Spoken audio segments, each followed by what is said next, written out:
ओम शांति। आज प्यारे मीठे बाबा की मुरली मंथन की डेट है 21 जुलाई 2022।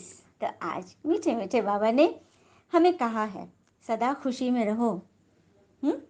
वंडरफुल सैपलिन कैसे लगती है उसको बाबा ने बताया और बोला देवताओं की शक्ल जो सदा हर्षित मुख रहती है कैसे रहती है। भारत हीरे जैसा कैसे बनता है जो कौड़ी जैसा बना हुआ है। पाठशाला के लिए एम ऑब्जेक्ट कौन सी चाहिए, कौन सी एम ऑब्जेक्ट है दुनिया में जो शास्त्र पढ़कर सुनाते हैं वेद आदि, तो उससे क्या चलता है, उनका क्या होता है, क्या नहीं मिलता है। साक्षात्कार कराता हूँ मैं भक्तों की साक्षात्कार कराता हूँ। भक्ति का भावना कैसे देते हैं बाबा। और वारिस बनने के लिए कौन से हिसाब किताब चुकतू करने हैं,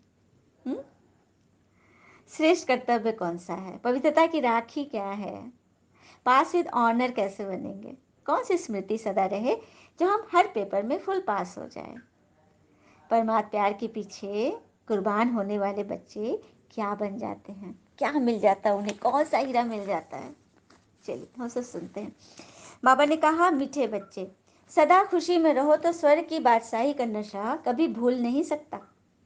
सदा खुशी में रहो तो स्वर्ग की बादशाही का नशा कभी भूल नहीं सकता, क्योंकि हम जब से भगवान के बने बच्चे बने तो हमें भगवान ने गिफ्ट में ही दे दिया स्वर्ग की बादशाही। तो स्वर्ग सतयुग में मिलेगा, लेकिन यहाँ संगम पे क्या मिलेगा, मन का स्वर्ग। मन का स्वर्ग। मन को हम इस भगदड़ में भी बचा के रखेंगे। कहते हैं ना, भागने से प्रॉब्लम कम नहीं होता बल्कि बढ़ जाता है। समस्या से यदि भागने की कोशिश करे तो कम नहीं होता बल्कि बढ़ जाता है। क्योंकि ये भगदड़ कम होने वाली तो है नहीं, ये तो और ही बढ़ती जाती है। तो भगदड़ में क्या करें, कहाँ भागे, भागना तो है ही, तो अपने भीतर भागे। अपने भीतर ढूंढे कि आखिर वो कौन सा जड़ है जिस पर हम जीत पाएंगे, है ना। और एक बात और है, बहुत इंपॉर्टेंट है। तो हमारे जीवन में सबसे इंपॉर्टेंट दिन बस दो है। सबसे इंपॉर्टेंट दिन बस दो है। पहला तो जिस दिन हमने जन्म लिया, और दूसरा जब हमें ये पता चला कि हमारा जन्म क्यों हुआ। इस पर तो किसी ने विचार नहीं किया। सब बस जैसे परंपरा से जो चले आ रहे हैं, अपना अपना अपना यही समझते कि अपना कर्म है। क्यों हुआ हमारा जीवन, हमें ये मनुष्य जन्म क्यों मिला, ये बहुत बड़ी बात है। तो हमें क्यों मिला ये हम बच्चों को मालूम है। पुण्य कर्म करने के लिए और ईश्वर की याद में रहकर स्वर्ग बनाने के लिए। प्रश्न, पिता कौन सी वंडरफुल सैपलिंग लगाते हैं। वृक्षारोपण पौधारोपण बाबा कौन से करते हैं, तो पतित मनुष्य को पावन देवता बना देना, यह वंडरफुल सैपलिंग बाबा ही लगाते हैं। जो धर्म प्राय लोप है उसकी स्थापना कर देना वंडर है ना। कौन सा धर्म प्राय लोप है, देवी देवता धर्म, सनातन धर्म लोप हो गया है, बाकी और सब मानवीय धर्म प्रखर है। हाँ, बाबा उन सब को समाप्त कर सनातन धर्म स्थापन करने आए हैं। दूसरी पॉइंट है, पिता का चरित्र कौन सा है, तो चतुराई से बच्चों को कौड़ी से हीरे जैसा बनाना, यह बाबा का चरित्र है। बाकी और किसी का तो कोई चरित्र ही नहीं, क्योंकि सभी छोटे बच्चे हैं। जो देवी देवता है ना, उनका कोई चरित्र नहीं, वे छोटे बच्चे हैं। सबसे बड़ा चरित्र हीरे जैसा चरित्र भगवान का है, जो हमें कौड़ी से हीरे जैसा बना देता है। और कहते हैं ना, समृद्धि सिर्फ पैसों से नहीं आती, बल्कि आपकी आदतें, मूल्य, दृष्टि और अनुशासन भी आपको समृद्ध बनाती है। तो ये चरित्र कौन सिखा सकता है, स्वयं भगवान। गीत है, रात की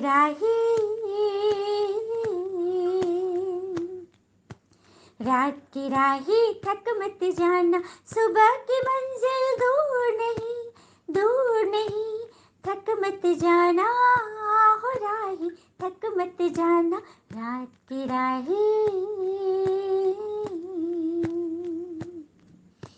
ओम शांति। मीठे मीठे बच्चे जानते हैं ये गीत यहाँ का बनाया हुआ नहीं है। गीत जो सुनते हो समझते हो ना बरोबर, बाबा हमारा हाथ पकड़ कर ले चलते हैं। बाबा हाथ पकड़ के हमें कह रहे कि रात की राही हो, अर्थात कलयुग की राही, थक मत जाना, सुबह की मंजिल दूर नहीं, सत्युग आने वाला है।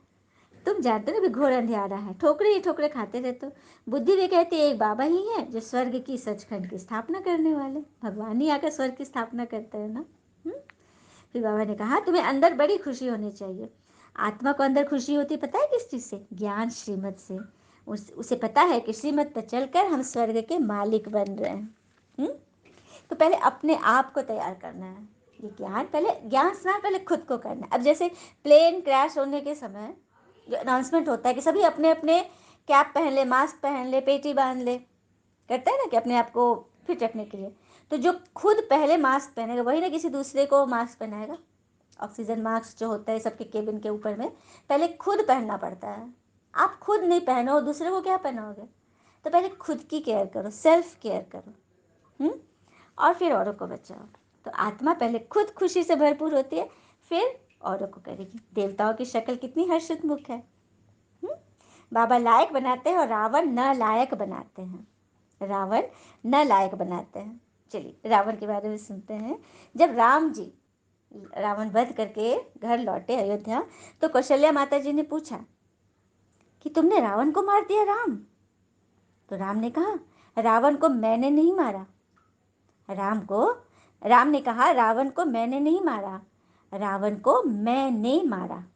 कौशल्या माता जी नहीं समझी कि क्या कह रहे हो तुमने नहीं मारा तो किसने मारा? फिर राम जी ने बताया रावण को उसकी मैं ने मारा, मतलब उसके मैंपन ने मारा, उसके अहंकार ने मारा, है ना। कहीं झुकता नहीं था वो। कहते भी है ना, किसी को यदि सच्चा बनना है, अच्छा बनना है, ईश्वर के नज़र में आना है, तो झुकना सीखो। कहीं तो झुकना शुरू करें। जबकि भक्ति में हम देवी देवताओं के आगे तो झुकते हैं, क्योंकि पता है कि ये कुछ किसी को नहीं बोलेंगे। हम अपने सारे पाप भी सुना देते हैं, जो गलतियाँ की वो भी मूर्तियों के सामने सुना देते हैं, क्योंकि पता है कि ये कहीं बोलेंगे नहीं, किसी को नहीं बोलेंगे।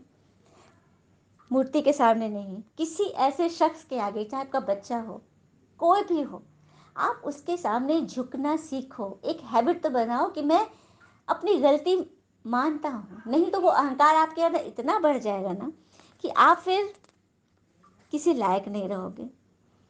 तो बाबा ने बोला मैं लायक बनाता हूँ, मैं तो झुकना सिखाता हूँ, क्योंकि एक बार का झुकना झुकाने के बराबर है।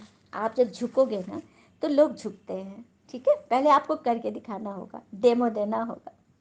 कि बाबा बोले अब तुम बच्चों को मैं शास्त्रों का राज समझाता हूँ, तो जज करो कौन राइट है। रावण है ही रॉन्ग मत देने वाला, इसलिए उसे अनराइटियस कहा जाता है। मैं हूँ राइटियस, सच्चा बाबा सच ही सुनाएंगे। लाखों गीता पाठशाला अथवा वेद पाठशालाएं होंगी, जन्म जन्मांतर से पढ़ते भी आए हो, तो कहीं तो एम ऑब्जेक्ट होनी चाहिए, लेकिन कहीं तो एम ऑब्जेक्ट है ही नहीं।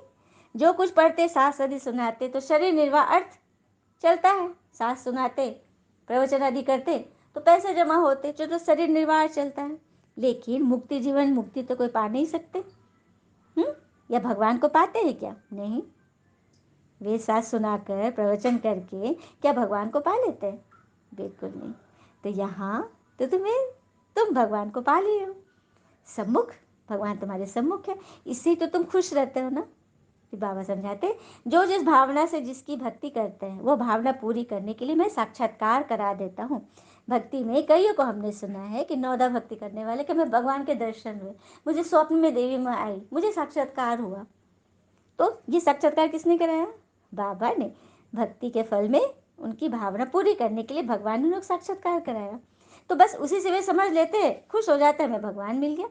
लेकिन एक क्षण के साक्षात्कार से स्वर्ग के लायक तो नहीं बने।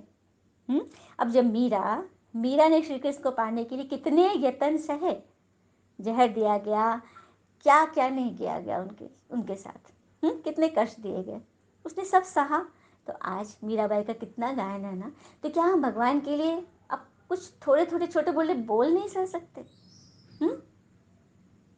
तो इन सब पे विचार करना है। फिर बाबा ने कहा भक्त वाला होती है अलग और ज्ञान वाला अलग है।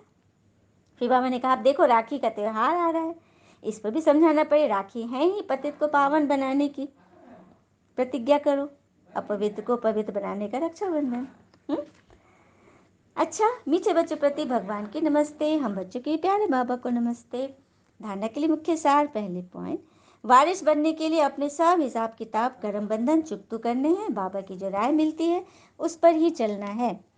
दूसरी पर सबको पिता का सत्य परिचय दे, पतित से पावन बनाने का श्रेष्ठ कर्तव्य करना है। पवित्रता की राखी बांध पवित्र दुनिया के मालिक बनने का वर्षा लेना है। वरदान, एक पास शब्द की स्मृति द्वारा किसी भी पेपर में फुल पास होने वाले पास विद ऑनर भव। एक पास शब्द की स्मृति द्वारा किसी भी पेपर में फुल पास होने वाले पास विद ऑनर बनो। किसी भी पेपर में फुल पास होने के लिए उस पेपर के क्वेश्चन के विस्तार में नहीं जाओ। क्या बोला बाबा ने? किसी भी पेपर में पास होना है तो उस पेपर के विस्तार में मत जाओ। कहते हैं ना, जब किसी ने आपको बहुत बुरा बोला और आपने रिएक्ट किया तो उससे क्या होता है, उसकी वो शक्ति बढ़ती है, नेगेटिविटी को पावर मिलता है। आप ऐसे बिहेव करो जैसे कि कुछ हुआ ही नहीं हो, लेट गो करो, तब उसकी पावर घटेगी, उसका वो संस्कार तब खत्म होगा। तो क्वेश्चन के विस्तार में जाना है। हाँ, ये नहीं सोचना क्यों आया, कैसे आया, किसने किया। इसके बजाय पास होने का सोचकर पेपर को पेपर समझकर पास कर लो। सिर्फ एक पास शब्द स्मृति में रखो कि हमें पास होना है, पास करना है और बाबा के पास रहना है, तो पास विद ऑनर बन जाएंगे। फिर से सुनते हैं, कौन से शब्द? हमें पास होना है, पास करना है और बाबा के पास रहना है, तो पास विद ऑनर बनेंगे। स्लोगन, स्वयं को परमात्म प्यार के पीछे कुर्बान करने वाले ही सफलता मूर्त बनते हैं। स्वयं को परमात्म प्यार के पीछे कुर्बान करने वाले सफलता मूर्त बनते हैं। तो सबको बनना ही है ना। अच्छा, ओम शांति। शुक्र मीठे बाबा, वो बाबा के प्यारे प्यारे बच्चे। All is well always. ओम शांति।